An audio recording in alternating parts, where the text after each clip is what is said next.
Okay, what we're going to do now is to clearance for this magnet right here. We're going to cut this part out right here. Going back to what I was saying a while ago. So I got a 5-inch hole saw. I got a 5-inch hole saw here. I'm going to cut this out. If you want to make it nice, you can smooth it away. You check out our other video how to make that cut a little bit better, a little bit smoother. But all we're going to do is cut this out right here real quick. You can use the air saw, you can use whatever you want. This is the easiest way to do it.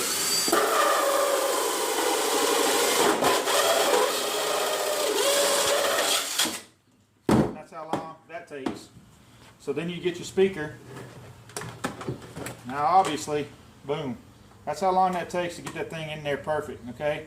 You'll run your speakers through here, hold the speaker in place. When you mount it on through that hole, it's going to be fine. You have your speaker grill, it's going to cover up 4 mounting points, your grill wheel, and it'll be all nice and perfect.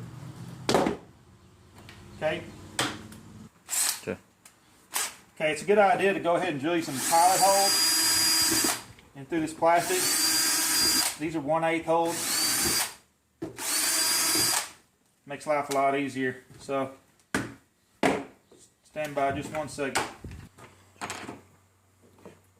Alright, what we're going to do, you can use these deck screws with a Torx bit. You can use longer drywall screws like these. Whatever you want to do, you're going to need about a 3.5 or 4-inch to get up past this clearance point here.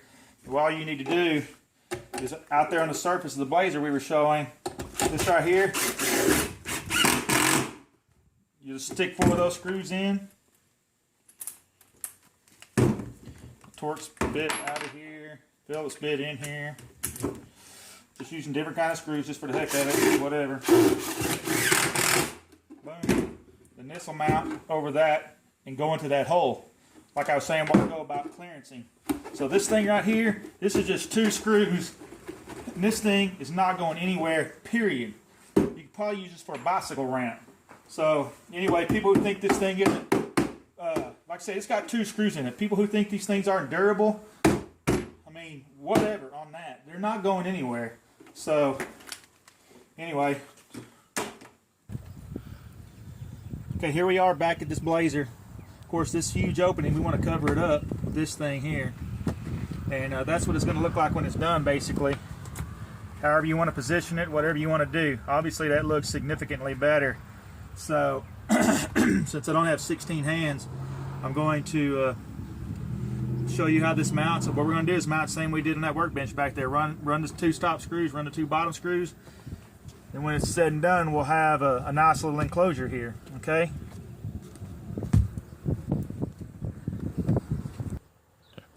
Alright, what we're going to do, same thing we did, repeat the steps we did on the workbench. Alright, nice and easy like. Whatever kind of screws you want to use, this screw is going to be hidden when you put the grill on.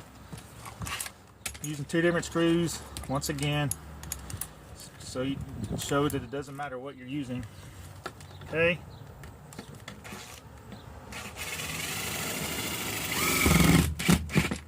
Alright, we've got just 2 screws. This whole panel's a piece of crap. You can that's something else to address. But when you're back, I've got just 2 screws in this thing, and I'm gonna go grab the speaker. I'm gonna show you how this thing all fits in here. Okay. We got just some regular old generic, I don't know, with Memphis Audio 6x9s. He's got a large magnet. You usually don't have to clearance very much back here, and I'm not even going to have to with even this piece on here because of the way the angle is. But 90% of people using 6x9s, they're going to have a magnet about the size of this little blue, yellow, and orange logo here. So there's this, you would have to clearance for this magnet, but that's it. And you're talking just a little bit of area even for this larger magnet. Typically you wouldn't have to get but a 3-inch hole saw on your rear deck or wherever you're putting these and just cut a hole here with that 3-inch hole saw, and you're going to have plenty of room. Okay, this is about a 3.5-inch diameter. So all it's going to take, and everybody can get this so I can cut this video short, all you're going to do, stick this speaker in here just like that, run your 4 screws, and you're there. That's the end of the story. And that's what it looks like. And when you put your grill on, it's going to cover up every bit of these screw holes. You're going to be just fine. Alright? That's the end of the story for right this second. Thanks. Okay, I wanted to just address just one more issue that people have.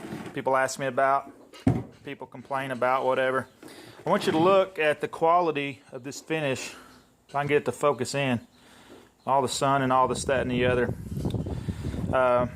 This is thermoform. This is thermoform plastic. Okay, this looks better, is stronger, more resilient than just about any kind of plastic we're going to use for car audio purposes. Now this right here, you know, what I'm going to say is, real quick, people ask, why don't you just enclose these things? Okay, well, let's say they were enclosed. Let's say I ran a panel. Let's say we had a panel in the back of these. Well, guess what? You know, unless you make this thing like the carpeted, terrible looking 6x9 boxes, you're going to have to clearance these things for a magnet. These things are a low profile, adapter, speaker spacer. Now we put several different search words on our eBay account so that people will find these, because people don't even know that a 6x9 speaker spacer exists. So anyway, with these being open back, like almost all of our, like not almost, all of it, okay, if you refer to our other video to help you understand how these things install, you'll see how they install and how you can go over different types of rugged edges or ridges in your car, trim this out if you wanted to, whatever, to fit the contour of a door panel or a rear deck. You know, if you had a rear deck, your seat's in the way, you can come up here and cut this whole section out, whatever you want to do. But what I want to compare it to is what everybody, or not everybody, but several people periodically will, you know, when I say everybody, I mean everybody who cries about stuff, how these things function. All right. Now this is what's called, this is a rotary mold, or there's other terms for it, but roto mold, whatever. But what you end up having is you have an inconsistent finish. Then you have these ugly seams that are everywhere on every bend. Okay, if you've read the ad, you'll see that I've been doing car audio since 1984. This is probably not going to focus in, but along this whole edge, there's an inconsistent bead that fluctuates anywhere from a 1/16. Oh, how about that? From a 1/16 to 3/16 of an inch. It's got gouges, yada yada. This is what has to be done, though. I'm not saying this is a bad product, but it is sealed on the back. But the thing of it is, what happens when you have to seal something? It becomes an inconsistent finish. There's shiny spots. There's dull spots.